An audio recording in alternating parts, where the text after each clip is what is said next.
1951년 어느 주일 오후 미국 로스앤젤레스에 있는 작은 방갈로에서 한 신혼부부가 소유권 양도 증서에 서명을 했습니다. 그러니까 그들의 모든 것을 하나님께 양도하기로 서명한 것이죠. 자신의 꿈, 재산, 정열과 능력, 그리고 그들의 남은 모든 여생까지 말입니다.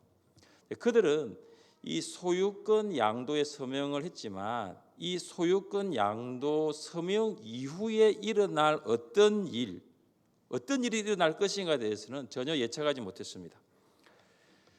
그로부터 70년이 지났습니다. 지금 한국 대학생 선교회가 시작된 이 CCC, 미국 CCC가 전 세계에 미국뿐만 아니라 190개 나라의 지부를 둘 정도로 크게 성장했습니다. CCC는 정치, 경제, 교육, 문화 등 사회 모든 분야에 복음의 영향력을 나타내고 있습니다. 1951년에 서명한 사람이 누구냐면 CCC 국제 총재를 지냈던 빌 브라이트입니다. 이 빌 브라이트는 한 번의 서명으로 하나님, 저의 모든 것을 하나님께 드립니다. 꿈과 재산과 능력과 정열과 그리고 저의 남은 생애까지 하나님께 드립니다라고 했을 때 엄청난 일들이 일어났습니다. 하나님께서는 지금도 여러분의 삶을 드리는 순간, 우리의 삶을 드리는 순간 생각하지도 못한 일들을 만들어 가고 계심을 믿으시길 바랍니다. 그러니까 우리가 왜 내 삶 가운데서는 하나님의 일이 일어나지 않는가라고 생각을 하신다면 아직까지도 나의 모든 것을 하나님께 드리지 않았기 때문이라는 것을 여러분 아십시오.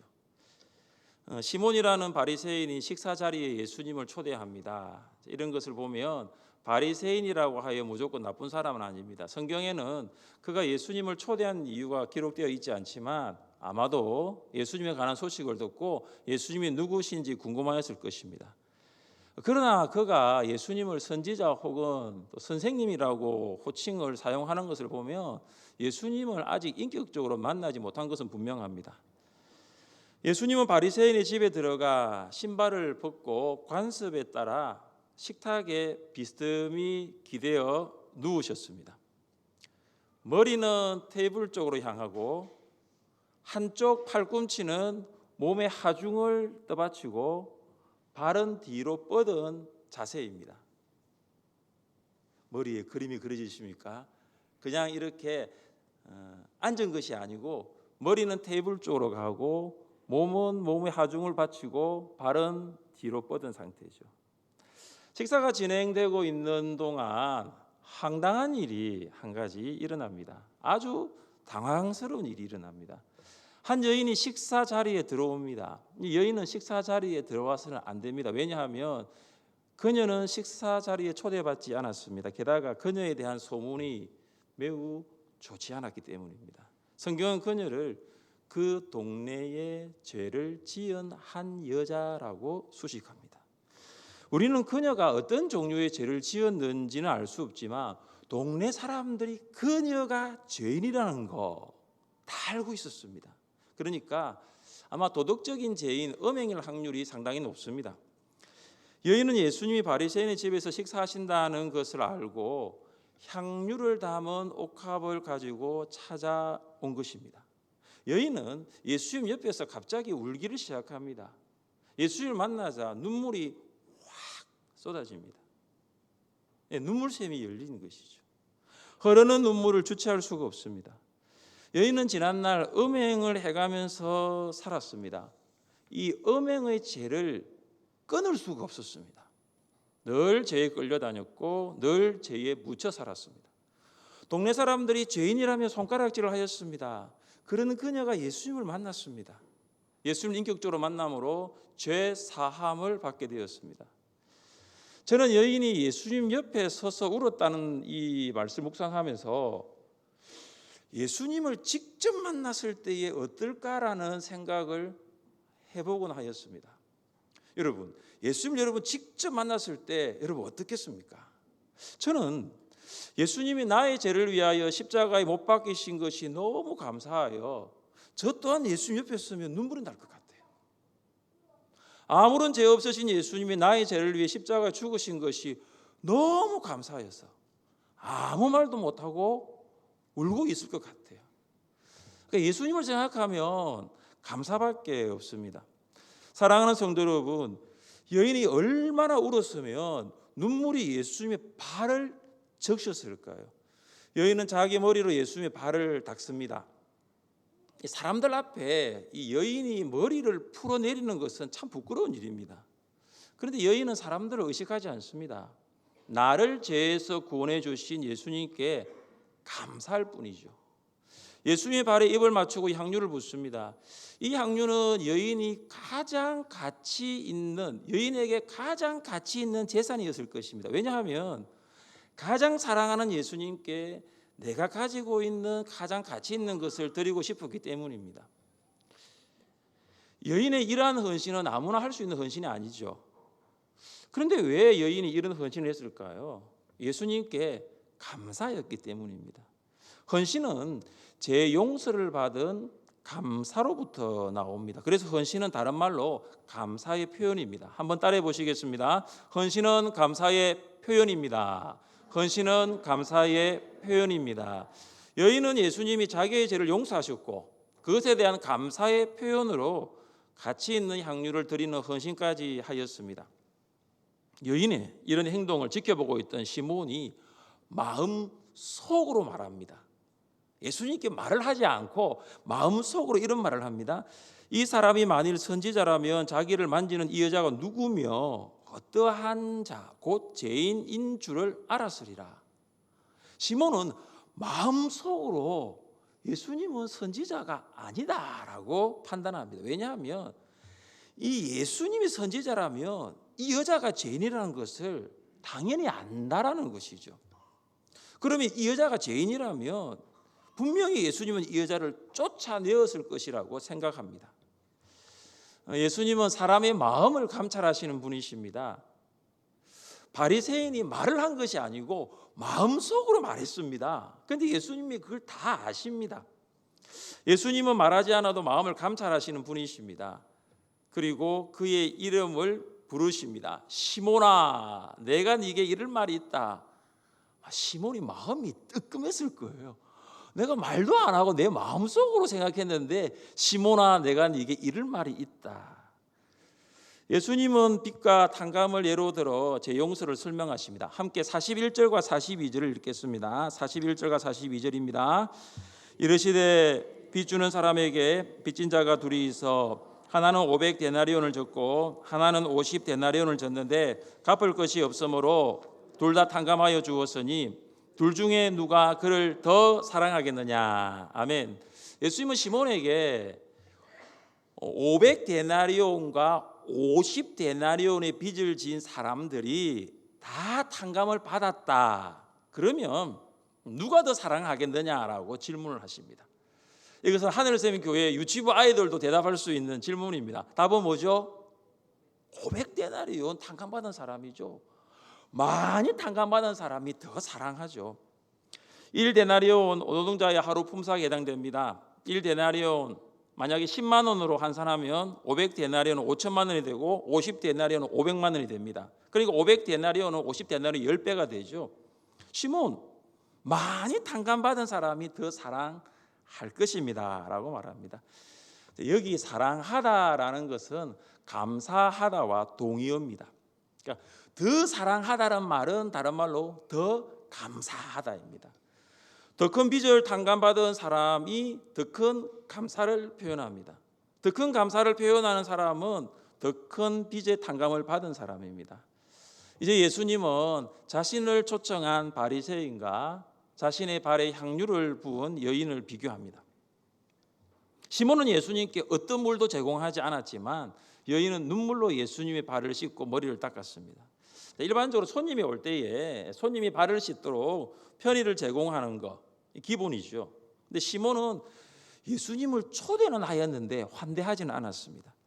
시몬은 예수님과 입맞추지 않았지만 여인은 예수님의 발에 입맞추었습니다. 입맞춤은 존경의 표시죠. 시몬은 예수님을 선생님으로 알 뿐 하나님의 아들과 주님으로서는 알지 못했습니다. 그러나 여인은 예수님 발에 입 맞추면서 예수님에 대한 존경을 표현했습니다. 시몬은 예수님의 머리에 감람류도 붓지 않았지만 여인은 사랑의 마음을 담아 예수님의 발에 향유를 부었습니다. 사랑하는 성도 여러분, 왜 시몬은 예수님을 환대하지 않았을까요? 왜 시몬은 존경하는 마음을 담아 예수님께 감사를 표현하지 않았을까요? 예수님을 몰랐기 때문이죠. 예수님이 누구신지를 알지 못했습니다. 시몬은 예수님이 죄를 사해 주시는 구주이심을 알지 못했습니다. 그는 예수님을 선생님으로만 알고 있습니다. 그 결과 죄의 사함을 경험하지 못했습니다. 그러니 예수님의 사랑을 알리 만무합니다. 반면에 여인은 죄의 사함을 깊이 경험했습니다. 예수님의 사랑을 알았습니다. 그래서 예수님께 헌신할 수가 있었습니다. 우리 함께 47절 말씀을 함께 읽겠습니다. 47절입니다. 이러므로 내가 네게 말하노니 그의 많은 죄가 사하여졌도다. 이는 그의 사랑함이 많음이라. 사함을 받은 일이 적은 자는 적게 사랑하느니라. 아멘. 예수님은 시몬에게 여인의 많은 죄가 사하여졌다라고 합니다. 왜냐하면 그의 사랑함, 그의 감사함이 많기 때문입니다. 여기서 오해해서는 안 되는 것은 인간의 공로가 죄를 사할 수 없다는 사실입니다. 여인이 눈물을 많이 흘렸어. 여인이 머리털로 예수님의 발을 닦아서, 여인이 예수님의 발에 입 맞추어서, 여인이 향유를 부어서 죄가 사여진 것이 결코 아닙니다. 반대죠. 여인은 제사함에 감사여서 눈물을 흘렸습니다. 제사함에 감사여서 입을 맞추었습니다. 제사함에 감사여서 향유를 부으십니다. 예수님은 여인에게 무엇을 선언합니까? 많은 죄가 사하여졌도다. 이 많은 죄가 사하여졌도다의 시제는 완료형입니다. 그러니까 죄 사함이 이미 발생한 거예요. 무슨 말입니까? 여인은 이전에 예수님을 인격적으로 만났습니다. 그리고 죄 사함을 경험했습니다. 그래서 죄 사함에 감사하여서 눈물로 예수님의 발을 적셨습니다. 죄 사함에 감사하여서 머리털로 닦고 예수님의 발을 닦았습니다. 죄 사함에 감사하여서 예수님의 발에 입을 맞추었습니다. 죄 사함에 감사하여서 향유를 부었습니다. 여인의 헌신은 죄 사함에 대한 감사의 표현입니다. 그러나 시몬은 예수님께 발 씻을 물도 주지 않았습니다. 입 맞추지 않았습니다. 머리에 감람류도 붓지 않았습니다. 왜 그렇습니까? 죄 사함을 받지 못했기 때문입니다. 죄의 사함을 받지 못했으니까 감사하지 않는 것이고, 죄의 사함을 받지 못했으니까 예수님을 사랑하지 않는 것이죠. 감사를 많이 한다는 것은 많은 죄를 용서받았다는 것을 증명합니다. 여인은 예수님께 많은 감사를 하였지만 시몬은 전혀 감사하지 않았습니다. 예수님이 다시 여인에게 죄 사함을 선포합니다. 내 죄 사함을 받았느니라. 예수님은 여인의 죄가 사해졌음을 선포합니다. 여인의 헌신이 죄사함을 가지고 온 것이 아닙니다. 헌신은 죄사함의 근거가 아닙니다. 한 가지 분명한 사실은 헌신이 죄사함을 받았다는 사실을 증명합니다. 시몬의 식사 자리에 앉은 바리새인들은 예수님의 죄사함 선언에 큰 충격을 받습니다. 그들은 예수님이 누구신지에 대해 마음속에 의문을 품었습니다. 속으로 말하되 또 속으로 말합니다. 예수님이 많은 죄가 사여졌도다, 내 죄 사함을 받았느니라 하니까 속으로 말하되 이가 누구이기에 죄도 사하는가. 그들은 예수님이 죄 사함을 선언하시는 분이심을 몰랐습니다. 그들은 예수님이 거룩하게 하고 죄인을 정결하게 하시는 분이심을 몰랐습니다. 그러나 여인은 예수님이 누구신지를 알았습니다. 나 같은 죄인을 용서하시고 나를 구원하시는 분이 예수님이라는 것을 알았습니다. 동네에서 사람 대접하지 못하는 나를 받아주시고 나를 용납해 주시는 분이 예수님이라는 것을 알았습니다. 한평생 자기를 누르고 있었던 죄책감에서 벗어난 여인은 예수님 안에서 자유를 누리게 되었습니다. 그래서 여인은 예수님께 가장 소중한 옥합을 깨뜨릴 만큼 예수님이 자기에게 가장 소중한 존재가 되었습니다. 사랑하는 성도 여러분, 예수님께서 여러분의 죄가 사하여졌다는 것, 예수님께서 여러분의 죄가 사하여졌다는 것을 선포하셨다는 것을 여러분이 믿으십니까? 여러분, 우리가 이 죄 사함에 대해서 이 설교를 들으면 하도 많이 들어가지고 이 감각이 없어요. 감동이 없어요. 죄 용서받은 것이 너무 오래되어서 이 죄 용서에 대한 설교를 들으면 내 마음 안에 감사가 없어요. 여러분, 예수님이 십자가에 돌아가심으로 여러분의 모든 죄가 사함받았다는 것을 믿으십니까? 여러분, 내 죄가 사함받았다는 거 여러분 어떻게 알 수 있을까요? 내 죄가 사함받았다는 거 무엇으로 증명할 수 있을까요? 헌신입니다. 헌신. 헌신하는 거 보면 알 수 있어요. 헌신하는 것을 보면 내가 죄 사함받았다는 것을 알 수 있습니다. 저도 마찬가지죠. 저도 여러분이 죄 사함받았다는 것을 물어보지 않고서는 몰라요. 그러나 무엇을 보면 알죠? 헌신하는 거 보면 알죠. 죄 사함의 감사가 없으면 구원의 감사도 없습니다. 구원의 감사가 없으면 헌신의 기쁨도 없습니다. 기쁘게 헌신하지 않습니다. 감사로 예배드리려면 먼저 죄 사함의 감격이 회복되어야 되는 것이죠. 자, 우리 함께 50절 말씀을 읽겠습니다. 50절입니다.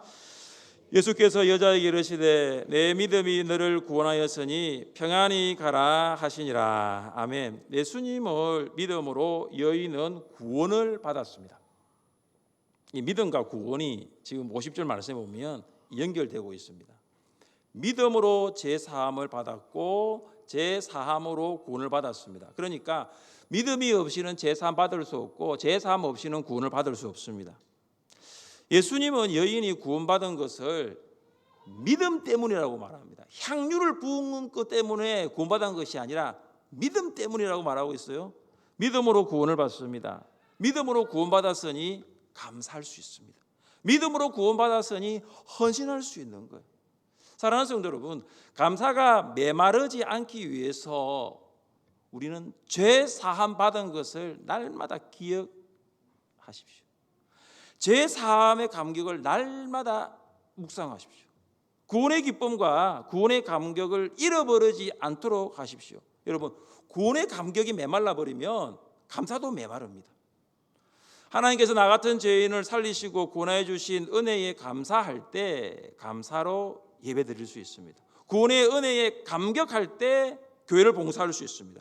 구원에 감격할 때 향유 옥합을 드릴 수 있습니다. 어느 교회에서 넓은 예배당이 필요해서 땅을 구입했습니다.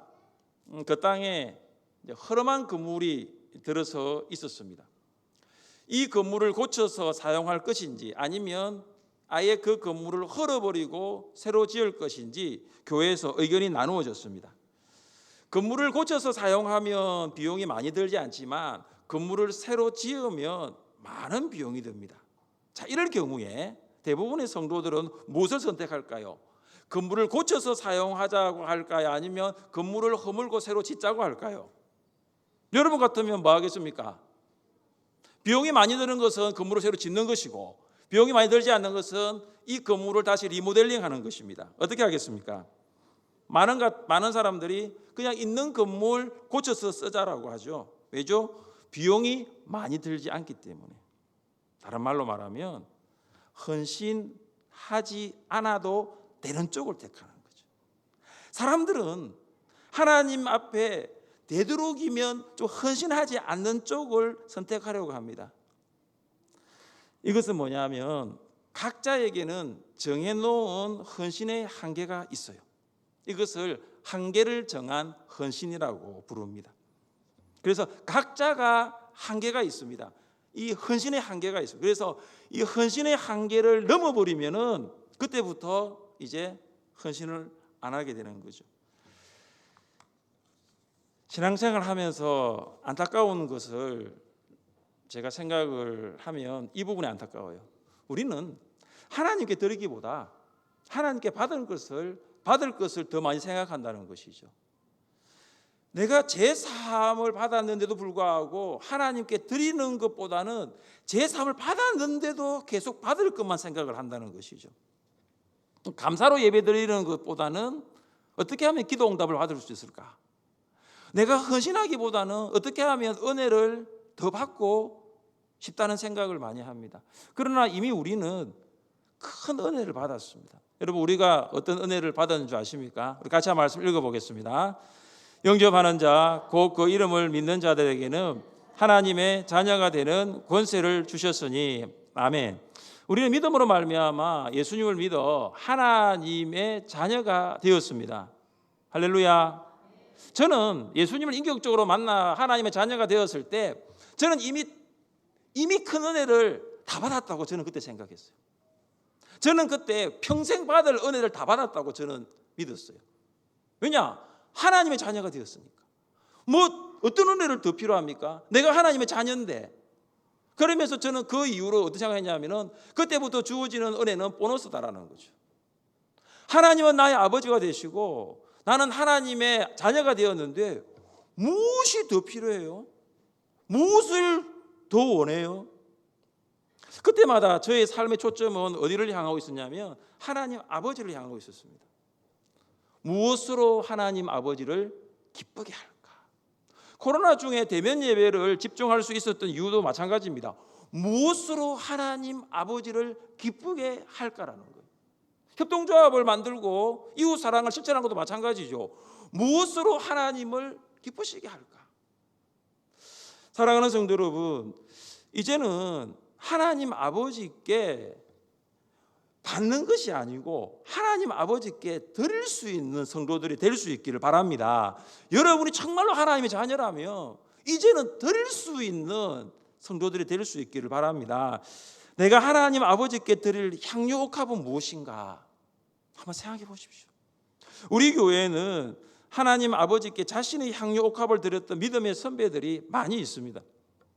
그런 믿음의 선배들이 있기 때문에 지금의 하늘샘 교회가 있는 것이죠. 그리고 지금도 하나님 아버지께서는 향유 옥합을 드릴 자녀들을 기다리고 있습니다. 저는 여러분이 그 주인공들이 될 수 있기를 원합니다. 구원의 은혜에 감격하고 구원의 은혜에 감사하여 나의 향유 옥합을 기쁨으로 드릴 수 있기를 주님의 이름으로 축복합니다. 자리에 일어나셔서 찬양하겠습니다.